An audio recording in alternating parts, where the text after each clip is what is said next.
Can women go for Umrah without Mahram? She believes she needs to go with Mahram, but the family push her to still go. What best to do? Wallahi, they're very good questions, but I have to say they are controversial among scholars. So here is what I'm going to tell you.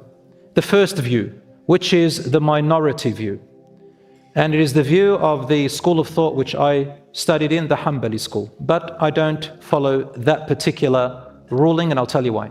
The ruling in the Hanbali school and in the minority view is that a woman is not permitted to go to Hajj or Umrah without a Mahram. Without a Mahram. Because the Prophet, peace be upon him, said in the authentic hadith, it is not permissible for any woman who believes in Allah and the hereafter to travel without a Mahram and to safir, or in a night or day without a Mahram. A Mahram is a husband, a father, a brother, a son, a nephew, an uncle, a grandfather, and so on. But the other view, which is the majority view, by the way, when it comes to acts of worship like Hajj and Umrah, they are allowed.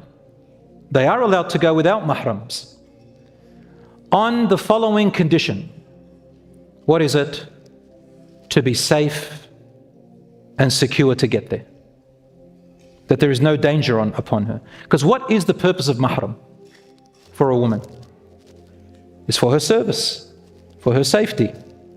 That's what the Mahram is. It's not about control. It's not about superiority. It's not about her inadequacy.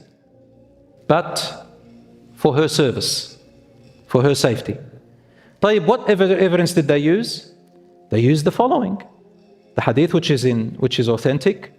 Rasul sallallahu alaihi wasallam said, it's in Sahih Muslim, that there will be a time when you will see a woman who is riding in her oasis on a camel. That's how women traveled those days.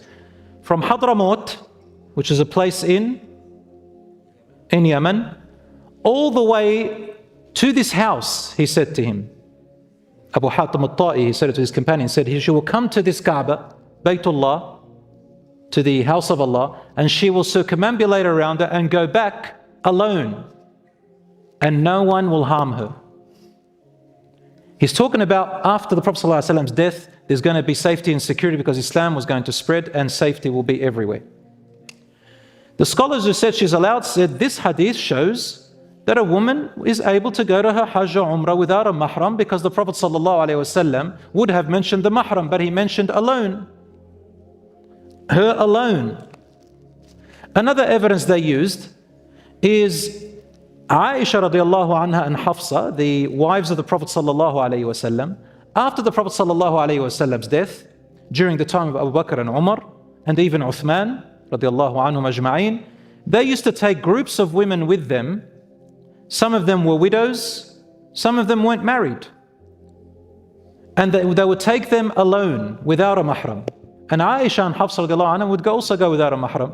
And they would take them along. And sometimes Uthman radiallahu anhu and Zubayr would be with them, but they're not mahrams, they're the other companions. They would go and do their Hajj and Umrah and return. So this is another evidence, and we know that the companions and the wives of the Prophet ﷺ will not do something that is opposing a clear direction of the Prophet ﷺ. And what these scholars have, there's the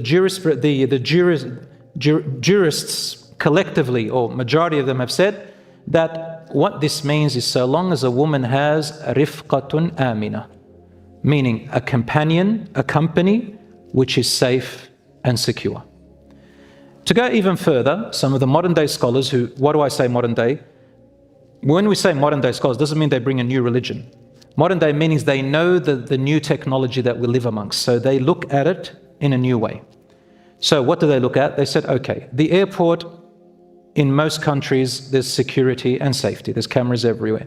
There are laws that protect them, such as in Australia, America, and other places. And well, I mentioned names, but any other country, there are laws that protect them.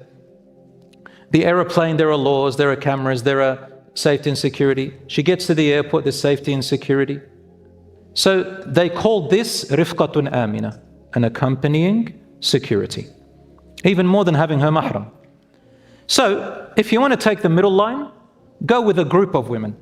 Rifqatun Aamina, which means a group of women, 4 or 5 or so, together, if you are one of those who would like the middle ground. And Allah subhanahu wa ta'ala knows best.